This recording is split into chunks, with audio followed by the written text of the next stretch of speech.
ఓ బాబా, నీది కార్డు గాని అయిపోయి ఫోన్ పని చేయట్లేదా ఏమి? నా ఫోన్ ఎందుకు పనిచేయదు? మొన్న ఈ మధ్య రీఛార్జ్ చేయించాను. ఎందుకు అయిపోయిద్ది? అసలు ఎందుకు నా ఫోన్ గురించి? అట్టని కాదులే బాబా, ఊరికి అడుగుతాడాను. నేను బయటికి వెళ్తాడాను, నా ఫోన్ రీఛార్జ్ చేయించుకోవాలా. నీ ఫోన్ కూడా రీఛార్జ్ చేస్తాం అయ్యింది అని అడుగుతాడాను. నాకేం అవసరం లేదు. సరే సరే సరే, వెళ్ళి పని చూసుకో. నా ఫోన్ చుట్టూ తిరగడం ఆపేయి. అట్నే బాబా, అట్నే.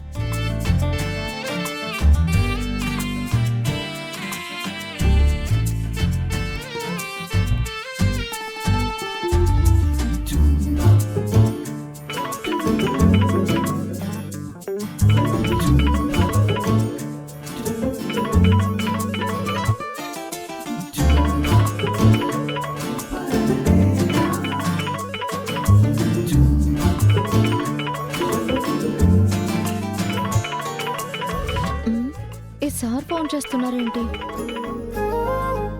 Hello hello Vijayashanti. నమస్తే సార్. నమస్తే. నీతో ఎగ్జామ్స్ రాయించాలని నిర్ణయించుకున్నాం.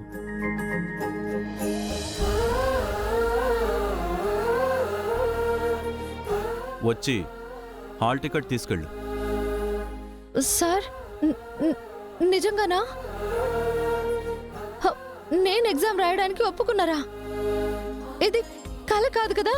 ఓల్డ్ స్టూడెంట్స్ అందరితో ఎగ్జామ్స్ రాయించి వాళ్ళ కెరీర్ని ముందుకు తీసుకెళ్దామని మన చైర్మన్ గారు డెసిషన్ తీసుకున్నారు.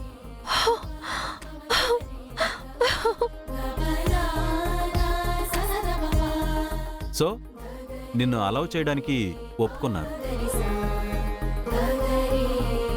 ఎగ్జామ్స్ బాగా రాసి నీ కల నెరవేర్చుకో. All the best. Thank you sir, thank you so much.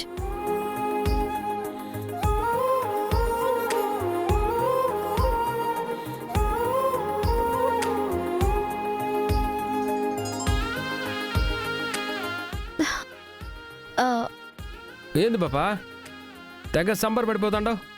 నేను ఎగ్జామ్ రాయడానికి మా సార్ గారు ఒప్పుకున్నారు తెలుసా?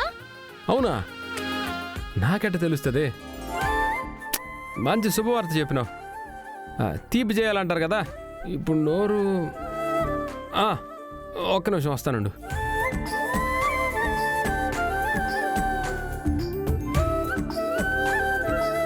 పాపా నోరు తెరు తెరు.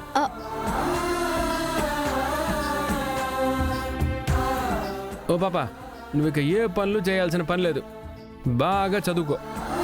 పని చేయకపోతే ఎలా? అరే నేనున్నాను కదా పాపా. ఇంటి పనులు వంట పనులు అన్నీ నేను చూసుకుంటున్నాను. చదువులో నీకేమైనా డౌట్స్ వచ్చినాయనుకో నన్ను అడుగు.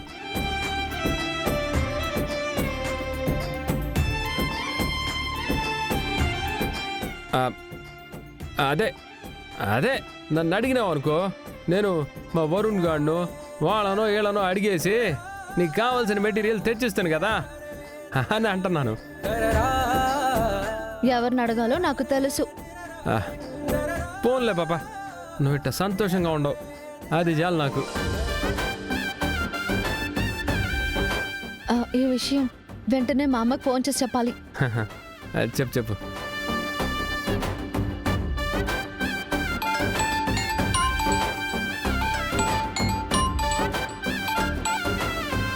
హలో, చెప్పు విజయ.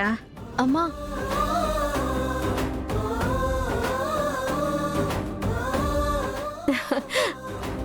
అవునా? చాలా సంతోషం అమ్మా.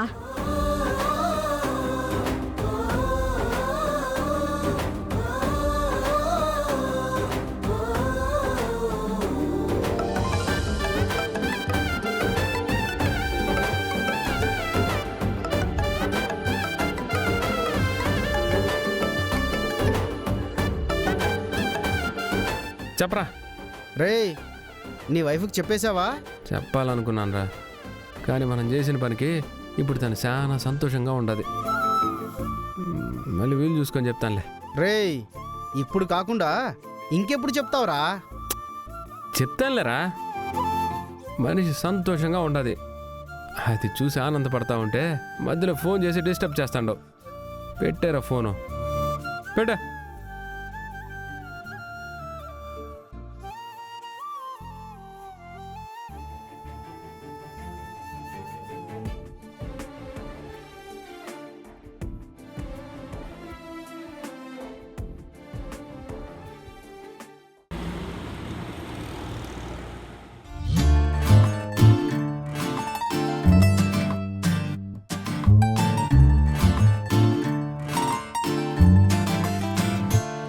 ఏంటి వర్ష, చాలా ఇన్కన్వీనియంట్గా ఫీల్ అవుతున్నావు? మరి ఇలాంటి చోటుకి ఎందుకు పిలిచావు? ఇంకెలాంటి చోటుకు పిలవాలి? ఇలా పబ్లిక్ లోకి వస్తే ఎవరన్నా చూస్తే ఏమనుకుంటారు? ఒకసారి చుట్టూ చూడు, ఎవరి పనుల్లో వాళ్ళున్నారు. ఇక్కడ పక్కనున్న వాళ్ళ గురించి పట్టించుకునే అవసరం ఎవ్వరికీ ఉండదు. వంచిన తల ఎత్తకుండా తినేవాళ్ళు తింటున్నారు, ఏం తినాలా అని మెనూ చూసేవాళ్ళు చూస్తున్నారు, తిన్నాక బిల్లు కట్టి వెళ్లేవాళ్ళు వెళ్తున్నారు. అందుకే ఇక్కడైతేనే మనం ప్రశాంతంగా మాట్లాడుకోవచ్చని నేను ఇక్కడికి పిలిపించాను. వాళ్ళలో ఎవరైనా అక్క వాళ్ళకో మావయ్య వాళ్ళకో తెలిసిన వాళ్ళైతే? అసలు టాపిక్ వదిలే వర్ష. సరే, మా వాళ్ళు చూశారు, మా నాన్నకు చెప్పారు, లేదా మీ అక్క వాళ్ళకే చెప్పారు, తప్పేంటి? చూడండి మేడం గారు, మీరు నాకేం పరాయి కాదు. మా వదినకి చెల్లెలు అంటే నా మరదలు. భావమరదలు కలిసి మాట్లాడుకోవడం తప్పని ప్రపంచంలో ఎవ్వరూ అనరు తెలుసా? హ్మ్, బంధువులైతే ఇంట్లో కలవాలి, ఇలా బయటకొచ్చి కలవాల్సిన పనే ఉంది. బయటకొచ్చి కలవడానికి అరగంట బ్రతిమలాడాల్సి వచ్చింది. అదే ఇంట్లో అంటే కనీసం కంటికి కనిపిస్తావా? హ్మ్, సరే, ఇంతకీ ఎందుకు పిలిపించావో చెప్పు. డైరెక్ట్గా ఆ టాపిక్లోకి రావాల్సిందేనా? ఈలోపు మాట్లాడుకోవడానికి మాటలేమి లేవు మన మధ్య? ఏమున్నాయి? ఏం లేవు. త్వరగా నువ్వేం చెప్పాలనుకున్నావో చెప్తే బయలుదేరదాం. సర్లే, డైరెక్ట్గానే మాట్లాడుకుందాం. నేనంటే ఇష్టం లేదు, నీ మనసులో నేను లేనని ఇలాంటి డైలాగులు చాలా చెప్పావు. అది అబద్ధమని నాకు తెలుసు. నీకు కూడా నేనంటే ప్రేమ ఉందని నాకు తెలుసు.